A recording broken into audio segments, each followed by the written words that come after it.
வணக்கம். என் பேர் எஸ் தஸ்னீம். தாராபுரம் புனித அலோசியாஸ் பெண்கள் மேல்நிலைப் பள்ளியில் படிக்கிறேன்.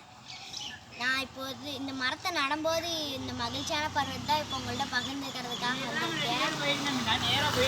நாம் காப்பாற்றும் ஒவ்வொரு மரமும் நாளை நம் தலைமுறைகளை இலவசமாக சுவாசிக்க கற்றுத்தரும்.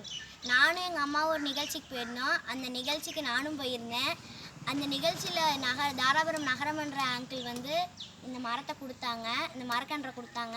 இந்த மரக்கன்றை வாங்கி அவங்க கொடுக்கும்போதே, அப்பா இதை எங்கேயாச்சும் நடணும் அப்படின்னு சொல்லி கொடுத்தாங்க. அந்த மரக்கன்றை கொண்டாந்து நான் எங்கள் வீட்டுக்கு முன்னாடி நட்டேன். இந்த மரம் இருக்கும்போது நானும் இந்த மரமும் ஒரே ஹைட்டில் தான் இருந்தோம். ஆனால் இப்போ அந்த மரம் என்னையோட ஹைட்டாக இருக்குது. ஆனால் நான் அதே ஹைட்டில் தான் இருக்கேன். அதனால் அந்த நகரமன்ற அங்கிளுக்கு தேங்க்ஸ்.